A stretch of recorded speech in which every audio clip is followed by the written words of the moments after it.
এই সকাল 8:30 থেকে এই প্রতিবাদ মিছিল শুরু করেছি। কারণ আপনারা জানেন যে এসআইআর এর নাম করে যে নোংরা খেলা সাম্প্রদায়িক দাঙ্গাবাজ বিজেপি ইলেকশন কমিশনকে দিয়ে করতে চাইছে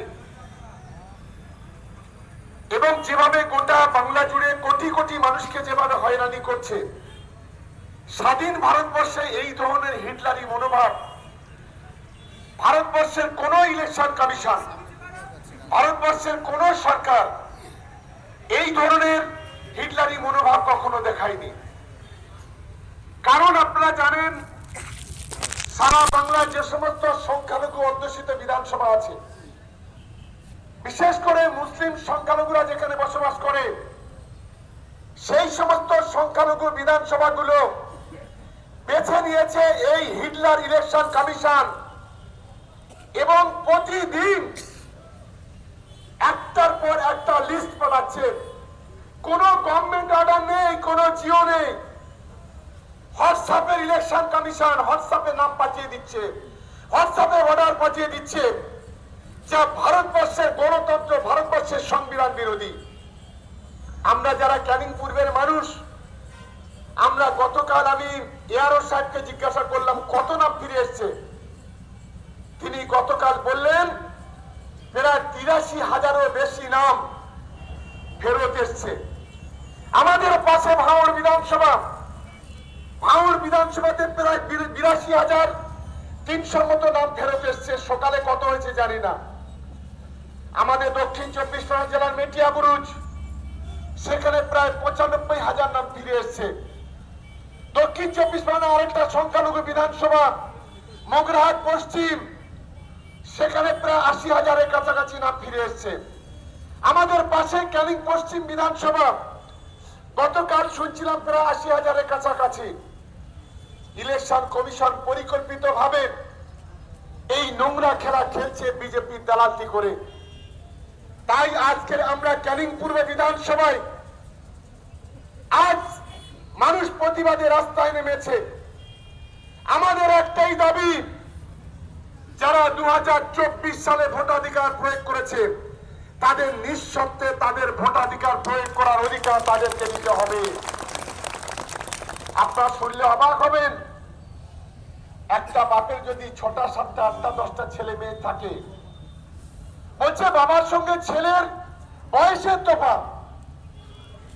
আমাদের যারা পূর্বপুরুষরা ছিল, বর্তমান সময় নয়, আমাদের একটু আগে যদি দেখি, প্রত্যেকটা পরিবারের ৬টা ৮টা ১০টা ১২টা ছেলে মেয়ে। আমরা অবাক হয়ে যাচ্ছি, তাদের প্রত্যেকের নামে নোটিশ এসেছে, একজনও বাদ নেই। শওকত আলী মোল্লা বলল, আলী কোথা থেকে এলো? এই আলীটা তোমার বাপ রেখেছিল, তোমার বাপ। ইলেকশন কমিশন তোমার মনে রাখা উচিত। আমরা ভাবতেই পারছি না যে কারোর নামের আগে ২০০২ সালে ক্যাপিটাল লেটার লিখেছিল, হয়তো ২০২৪-এ গিয়ে সেটা স্মল লেটার লিখেছে, তার নামটাও ফেরত এসছে। কোথাও একটা অক্ষর ভুল আছে, নিজেরা এন্ট্রি করতে গিয়ে সেই এন্ট্রি করতে পারেনি।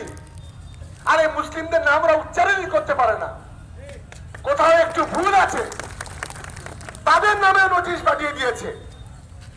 বাংলার কোটি কোটি মানুষ যাদের কাজ কাম ফেলে রেখে পাগলের মতো ছুটছে, ৮০ বছর ৯০ বছরের বৃদ্ধা, তাদেরকে এসআইআর এর লাইনে দাঁড়াতে হচ্ছে। ৮ মাসের গর্ভবতী মা, তাকে এসআইআর এর লাইনে দাঁড়াতে হচ্ছে।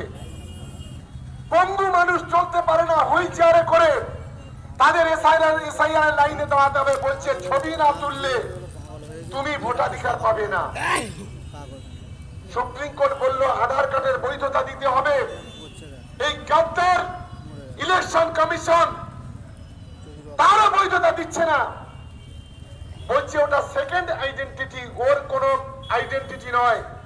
তাহলে ৬,০০০ কোটি টাকা খরচ করে ভারতবর্ষ জুড়ে কেন আধার কার্ড তৈরি করা হয়েছিল?